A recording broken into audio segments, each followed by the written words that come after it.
Welcome to Fearfully, Wonderfully Made Different. My name is Kesa, and today I want to talk about a topic that many of us really don't seem to address. I call it the elephant in the room. Now, the elephant in the room for me is ageism. And I know we don't really think it applies to us because, of course, we're still vibrant as women in our 40s and 50s, right? And possibly early 60s. We don't look at ourselves as being old, but the industry, the secular world does. And if you have been applying for jobs and perhaps you're not getting any feedback, you feel invisible, you feel invaluable, or not valuable, I should say, then this video is definitely for you. We're going to talk about how we are going to address this thing called ageism. And listen, I need y'all to stay for this video because this is a hot topic. That's just how we roll. You know what it is, how we roll.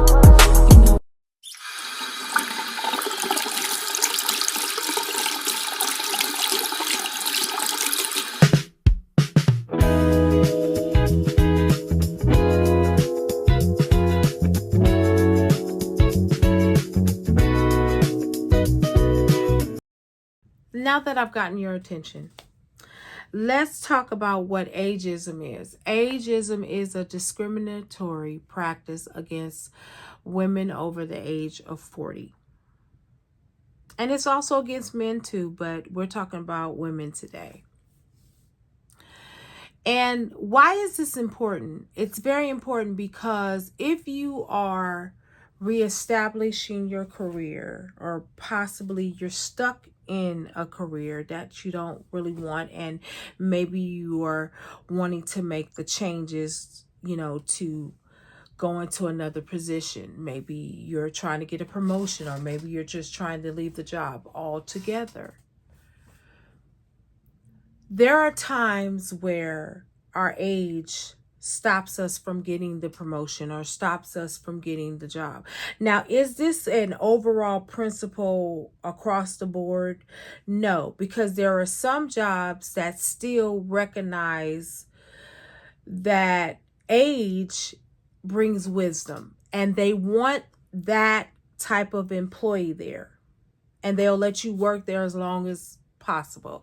But you have the new and up and coming companies, some of the older companies that are looking to downsize. So what they look at is who is over the age of 40. Who's costing us the most? Well, it's women over the age of 40. Because women over the age of 40, they're looking for retirement plans. They're not looking to go and find a whole nother job. Some are, some aren't. But for the most part, women over 40 crave stability. So they're going to stay at the job they're at, even if the job they're at is worrisome. Me, I didn't. I quit my job. I wouldn't tell you to do that unless you just were fed up like I was. But what I've been finding on this journey of trying to find a new job, I have been finding out that I'm being ignored. I'm being looked over. It's as if I'm invisible. I have no value. And I want to know how many of you that are over the age of 40, maybe you have changed positions, maybe you had a layoff, maybe you had to take off because maybe you had a sick spouse or a child or possibly a parent that you had to take care of. And when that time was over, you found yourself back into the job market, but it's not as easy as it was when you were 30 or 35. I have applied for over 100 jobs in the last 7 months, y'all. They have not called me back. I had an interview with AI. AI is basically taking all the interviews now to see if you fit the criteria that they're looking for. Now, why does ageism exist? Well, one, because the world looks at women over the age of 40 as no longer viable. I mean, if you even look in Hollywood, they tell you that they stop getting roles after 40. It doesn't matter how youthful they look. It doesn't matter whether or not they're in the best physical shape or not. It doesn't matter, because Hollywood perceives women over the age of 40 as washed up. But there are occasions when there are women like Betty White, and you have the Jessica Tanzis, and maybe the Glenn Close, or the Meryl Streep, or the Taji Henson, and or the Shania Lathans, the Regina Halls, that are still in a place where they can command their own way. They're getting more and more roles because obviously the world is changing, right? But in the secular world, where corporate America or the medical industry, women are facing distinction. Women over the age of 40, I should say. And I'm sorry if I'm going roundabout with this. I'm going to kind of get to it as I'm thinking. And right now I'm just thinking about a lot of things. Back to what I was saying. I have applied for so many jobs. I have so much life experience. I have an AA degree. Of course, that's nothing in today's age. I have been a medical biller for over 20 years. I started in the medical field when I was 19 years old. I worked at a crisis clinic. I worked for multiple hospitals. I've been in the admitting department. I've been in the billing department. I've been a receptionist. I've been a scheduler. I have all this experience. Now, some of you might say, well, maybe it's your resume. It's not, because I redid my resume through AI. And AI has a way of positioning the words. It changes everything around. It literally amplifies your strengths, which the employers are looking for, because when they look at your resume, they don't want to see all this wordiness. They want to get to the point. They want to see pinpoint words like detail orientated, work on your own, don't need to be micromanaged, stuff like that. So it's not my resume. Well, you might be saying, well, how do you know that they know how old you are, Kesa? They know. People have a way of finding out anything they want about a person in this day and time. Okay? Everything is on the internet. Okay? Our social securities are not safe. So if our social securities or our addresses are on the black web and everything else, then your age would be too. Now, the other reason why they don't hire women over 40, because we are a stickler for our money. We're going to ask for what we want. Whereas a younger person will take whatever they're giving. 18 an hour? Yep, I'll take it. If you're 40 and over, you got bills. You got house notes. You got kids in college. 18 an hour is not going to help you. You're looking at that 40 an hour because you're saying, hey, I'm educated, or I have all this work experience. I want to get paid for my experience. And we have a right to be paid for our experience, y'all. We have an absolute right to be paid for it. Yet and still, they don't want to pay us for it because they figure they can hire two for the price of one. So you're making $45 an hour. Well, they can hire 2 people at $22.50 an hour. Just saying. Might be a little more than that. It is 3 something in the morning when I'm doing this video, so my math may not be mathing. But listen, y'all, I want to let you know that if you are a victim of this, there are things that you can do. One, you can report it. How far that goes, I don't really know. You can report it to the Better Business Bureau. You can go to the news station and report it. But you can also start your own business. Now, this is leading me up to the point of where I'm coming to.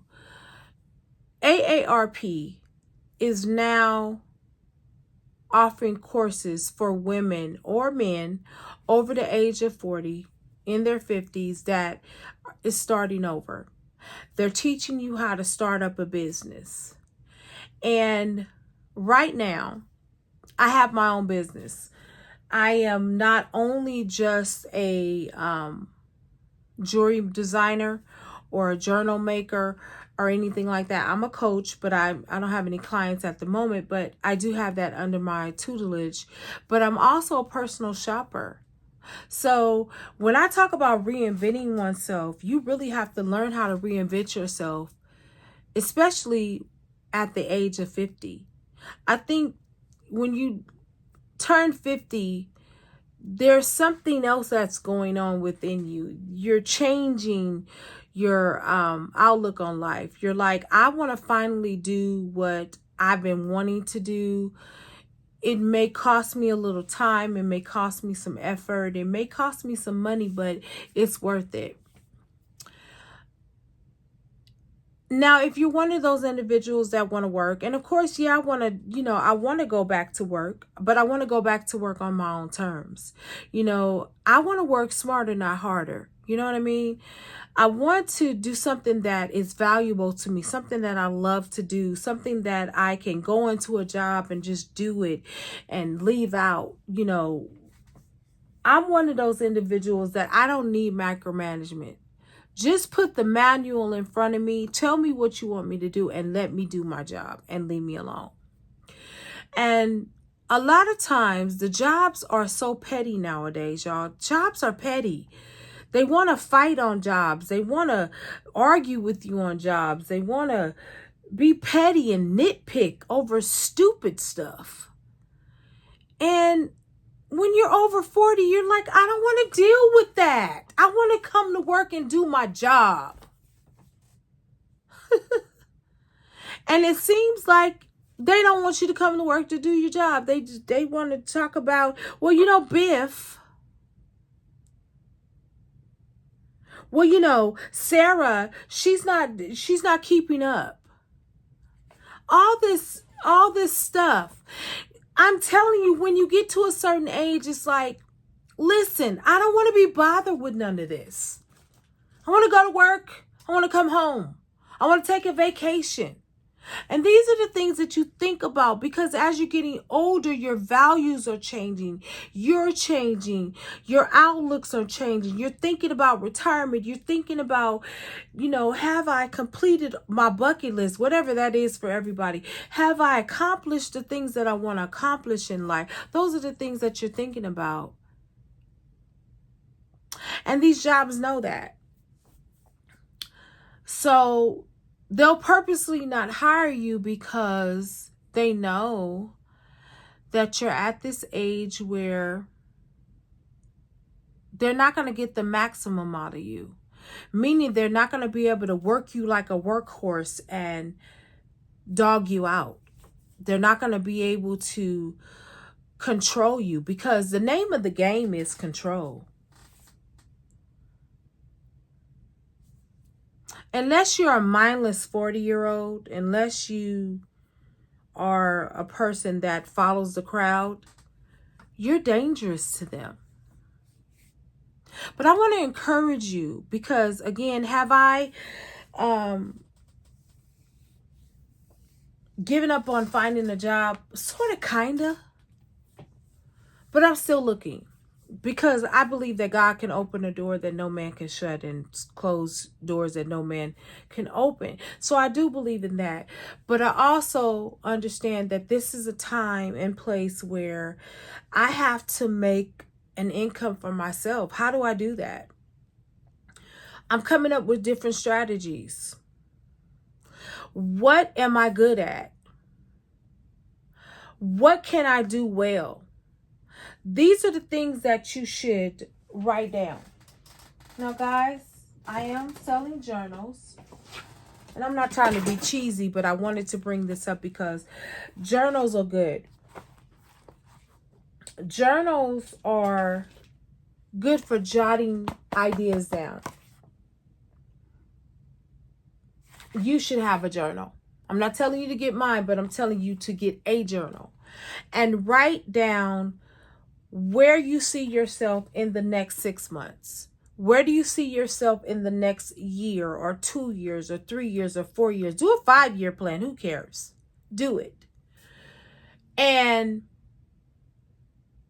if you find yourself saying, I don't want to be at this job or I want to be at another job, write all of that down. But I don't want to sound negative or anything like that, like lower your expectations or anything like that, because I believe if you look for a job long enough, the right opportunity will come along for you. But what I would say is that you might have to learn how to do some in between and in the meantime work. Walking dogs, babysitting, going back to school,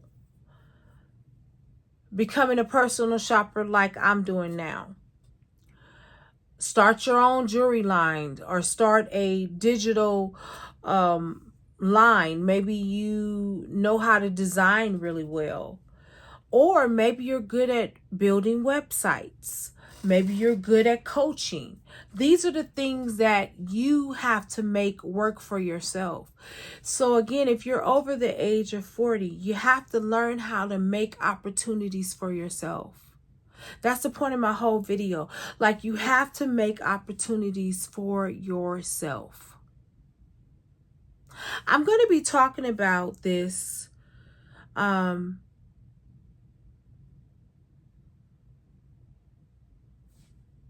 I'm just going to be talking about it because I think it's vital. I'm 54 and I'm going to tell you right now, and right now I might look 54 because I'm tired. But on an average day, I don't feel 54. I don't look 54. I've been told I look like I'm 30. That's God's blessing over my life. But at the end of the day, I think we have to realize that what we feel is old versus what the secular world feels is old is two different things. Now, I know we're into this thing about, oh, the new 40 is the new 30 and the 50s is the new 40s and all of that. That's all well and good, but the world is not looking at you like that. Okay? I love the fact that women, especially in entertainment, they have formulated their own lane. And that is what I want to encourage you to do. If you find that you're being ignored, if you find that people act like you're invisible or whatever it is that they're doing, create your own lane. Create your own lane. And I can tell you guys, it's not easy, but it's worth it. Every day I get out there and I work. Right now I have another idea. Maybe I'm going to offer private services, like to older adults that maybe need somebody to do their grocery shopping. There's so many things that we can do. I just don't think that we put our mind to it. I think we get stuck in this rut about, well, I don't have any talents, I don't have this or whatever. But I believe if you sit down, write inside your journal, you think about all the things you're good at. Maybe you're good at writing resumes. Maybe you can go and become a notary. I'm thinking about doing that, y'all. That's why I brought it up. Maybe you can go into real estate. Because listen, real estate, honey, you could be 80 years old selling some real estate. I'm not playing. You really can. Because they don't care. All they care is about you selling the house. Okay? I'm just saying. I'm just really saying. But anyway, guys, what I do want you to know and understand is that you're not stuck. You can absolutely be what you want to be, even at the age you are now. I think we get in this place where we think because we're a certain age, we can't do certain things. Not so. And one of the things that impressed me about my mother is that I tell this story. My mother became a widow when she was 56 years old. And she was not working because my dad wanted her to, sit at home, be a housewife, know what that felt like. So he took care of her for a couple of years. And, my mom had part-time jobs and stuff like that. But my father was like, you can have a part-time job. That's your spending money. I'm going to take care of everything. That's what my father wanted to do before he passed away. And so she found herself not having a job. My mother went and got a job as an insurance agent. And baby, when I tell you she was the coldest insurance agent, she won trips. She sold so many policies. My mother was on it. And it wasn't easy for her, but she reinvented herself in a society that said, you're washed up. I tell people this, my mom was the greatest hustler that ever lived. Okay, that's just, I'm sticking to it. Y'all may know somebody else that's a great hustler, but to me, she was a great role model. She taught me not to give up. She taught me that you can still make something out of your life, even if you're in your 50s. I watched her. I watched her go from bottom back up to the top and rise. Amazing. So I want to leave you with this. If you find that you've been discriminated against, you don't have to be a victim. Start your own company. It's never too late. My name is Kesa. And I'm fearfully, wonderfully made different, and so are you. Don't worry about me, I'ma be alright. Got G.O.D. all over my life. Don't worry where I've been, what I did, how I came up. Everything was a sin until they changed. Don't worry about me.